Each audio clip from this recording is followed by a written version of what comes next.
Salut à tous, on se retrouve aujourd'hui pour parler du Paris Saint-Germain ce dimanche 31 mars. On commence tout d'abord comme je l'ai fait tout au long de la semaine avec le programme du PSG pour cette fin de semaine. Donc aujourd'hui on est dimanche et aujourd'hui c'est jour de match, c'est fini la trêve internationale. Le Paris Saint-Germain ce soir joue un match, un très gros match, c'est un classique, c'est un match spécial chaque saison. Donc c'est du côté du stade Vélodrome, coup d'envoi 20h45 et on va parler un peu bien sûr de cette rencontre, un petit coup d'œil des deux équipes, l'état de forme des deux équipes avant la trêve internationale. Donc côté Paris Saint-Germain, donc le PSG reste sur les 5 derniers matchs sur 0 défaite. C'est que ça date, la dernière défaite les gars c'était début novembre, c'était contre l'AC Milan. Actuellement le PSG sur une série incroyable de matchs d'affilée sans perdre. Donc ce serait bien que ça continue bien sûr cette série en ne perdant pas ce soir. Du côté de Marseille même le PSG reste sur 2 victoires, un 6-2 infligé. Tiens pas très loin de où va jouer sur le PSG, à Montpellier. Il y avait une victoire 3-1 désolé contre l'équipe de Nice.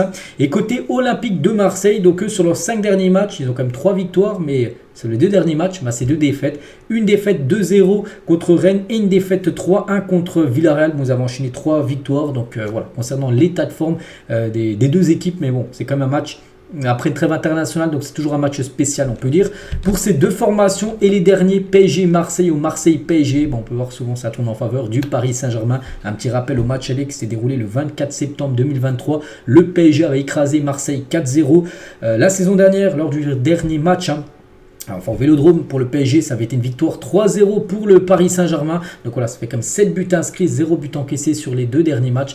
Donc bon, ça va être compliqué, on le sait. Mais voilà, tu peux bien sûr encore faire un gros coup ce soir. Et ce soir, c'est la victoire, les gars. Tu plies quasiment la Ligue 1.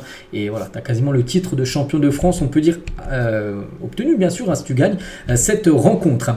Et Riolo, donc il a dit avant ce match, le PSG doit aligner une équipe type dimanche soir. Oui, le PSG doit tout faire pour aller gagner ce match-là contre Marseille. Il est important, il est effectivement très important et beaucoup plus que celui de la semaine d'après contre Clermont.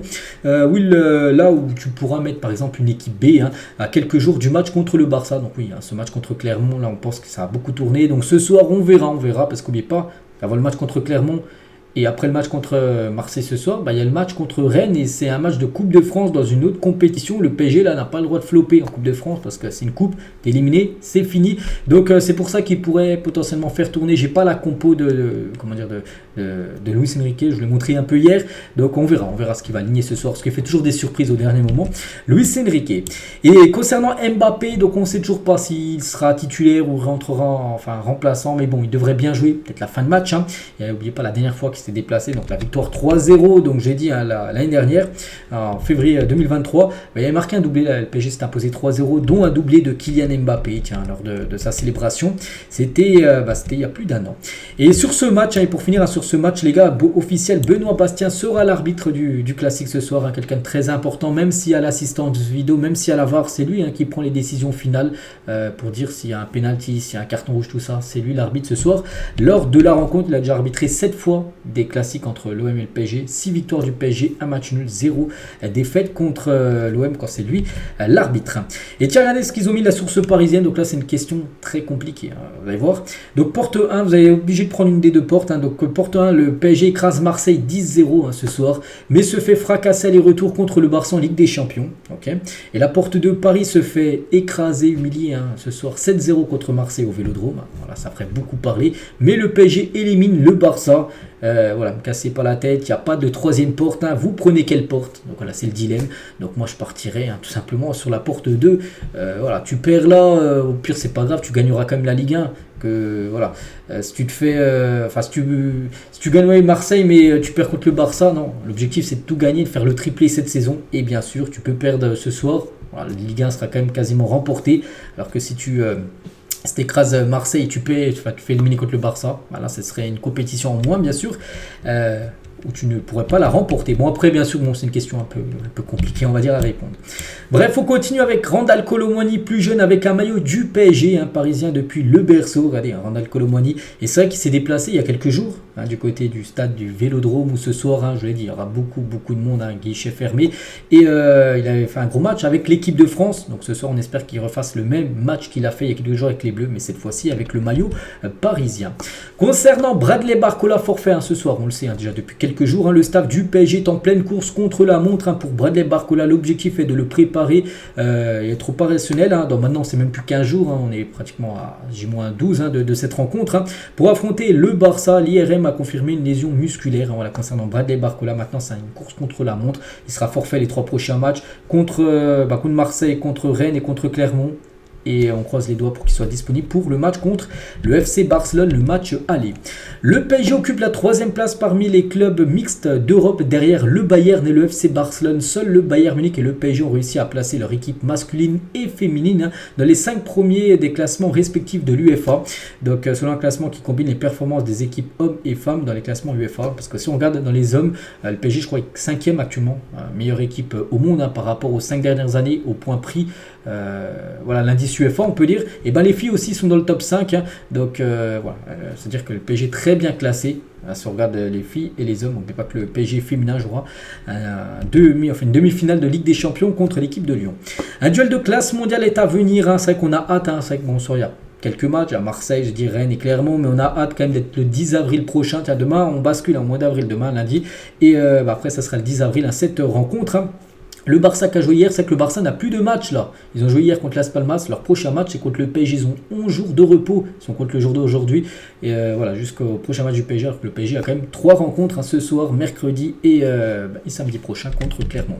Le PSG ne cible pas pour le moment Victor Gyökeres. Le club parisien souhaite conserver Gonzalo Ramos et Randal Kolo Muani. Pourtant, il y a quelques jours, je l'ai même montré dans une vidéo, je l'ai même montré la une du journal Abola. C'est un journal sportif portugais qui montrait sur la une, voilà, que le PSG voulait Gyökeres, tout ça. Mais bon, d'après voilà, les infos, en gros, le PSG ne cite pas pour l'instant Gyökeres parce qu'il y a déjà ce qu'il faut en attaque avec Kolo Muani et Gonzalo Ramos. Regardez l'équipe type sur l'application WhoScored depuis le début de la saison et on peut voir un Parisien, Mbappé, parmi les joueurs les plus performants depuis le début de saison. Une note en moyenne, on va dire, de 7,78 pour Kylian Mbappé. Les stats impressionnants de Xavi Simons cette saison, parce que Xavi Simons, c'est vrai qu'il joue à Leipzig, mais il appartient au PSG et il fait une saison exceptionnelle, 48 matchs disputés cette saison si on prend en compte aussi avec les Pays-Bas. 9 buts, 11 passes D, 20 buts et passes D, 17 occasions créées, 1,43 passes clés par match. Des passes clés, c'est des passes qui amènent à un tir. Il y a du dribble réussi, il y a du gros pourcentage de dribble réussi, 67%, c'est-à-dire plus d'un dribble sur 2, il le réussit tout simplement, Xavi Simons. Des duels aussi réussis, donc vraiment hâte de son retour du côté du club parisien. Info, la source parisienne, après vous avoir révélé le maillot Echter, donc le maillot domicile la saison prochaine, c'est celui-là. Bon, je le remonte rapidement vu qu'on parlait de ça, ce sera bien ça le maillot domicile. Donc aussi le maillot extérieur, c'est le maillot blanc où il y aura, on a l'impression que c'est un peu une tour Eiffel avec des lignes bleues et rouges. Donc le 3e maillot les gars, ce devrait être un maillot de couleur rose pour la saison prochaine. D'après la source parisienne, c'est eux qui dévoilent les maillots à l'avance, donc il devrait ressembler à ça. À noter que l'écusson, normalement bleu, là, regardez, il sera de couleur un peu rose foncé, puis rose clair sur le bas. Voilà, normalement ce maillot qui sera bien sûr le maillot Jordan. Le Paris Saint-Germain a confirmé son désir de bâtir un nouveau stade. Ça, on le sait que le nouveau stade, c'est voilà. PSG veut un stade plus grand, en adressant une lettre à la commission d'enquête du schéma directeur de la région Île-de-France. Bien que plusieurs communes aient exprimé leur intérêt pour accueillir le club, aucun site n'a encore été désigné concernant le site, la ville, peu importe, qui pourrait potentiellement tout simplement accueillir le nouveau stade du Paris Saint-Germain. Parce qu'actuellement, le parc, les supporters aimeraient rester au parc, mais la mairie ne veut pas le vendre. Et si tu veux changer encore de dimension, il te faut un stade plus grand. Et voilà, ça coince, donc c'est pour ça que ça avance, pour l'instant on peut dire, concernant ce projet. Les joueurs de 18 ans et moins avec le plus de contributions directes de but cette saison, on peut voir 4 joueurs, mais on peut voir surtout un Parisien, Zaire Emery, les gars. Bon, maintenant il a 18 ans depuis le 8 mars, mais il est déjà 4 buts et 6 passes D. Il fait partie des joueurs les plus décisifs, 18 ans ou moins, le jeune Zaire Emery, alors qu'il ne joue même pas comme attaquant. Les autres sont plutôt des joueurs quand même offensifs. Mathys Tel est attaquant, Lamine Yamal qui est un joueur qu'il faudra surveiller, quasiment un attaquant, c'est un ailier, et Kroupi, les gars, c'est un attaquant alors que lui joue plutôt milieu de terrain. Donc voilà, pour montrer la performance de Zaire Emery.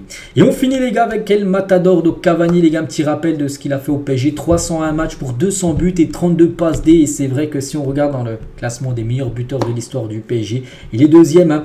Cavani, voilà, 200 tout rond. Il y a Zlatan, troisième, 156. Neymar, 118. Pauletta, 109. Et bien sûr, Mbappé, 250 buts. Peut-être ce soir plus de buts qu'il pourra aligner. Donc en 297 matchs, et on finit avec Kylian, on espère buteur ce soir. Donc sur ces 250 buts, un petit rappel, les gars, il a inscrit 172 en Ligue 1, 40 en Ligue des Champions avec le PSG, je vous parle, 34 en Coupe de France, 2 lors des trophées des champions et 2 en Coupe de la Ligue qui n'existe plus maintenant. Voilà, donc voilà, on espère que ce soir, 173, 174, 175 en Ligue 1. C'est-à-dire qu'il ferait un très gros match ce soir. Kylian Mbappé, on verra. Donc voilà ce qu'elle va dire. J'espère que ça vous a plu. On se retrouve demain, bien évidemment. On parlera de ce qui s'est passé ce soir lors du classique. Je vous laisse. Je vous souhaite une très bonne journée. Bon match à vous et à demain.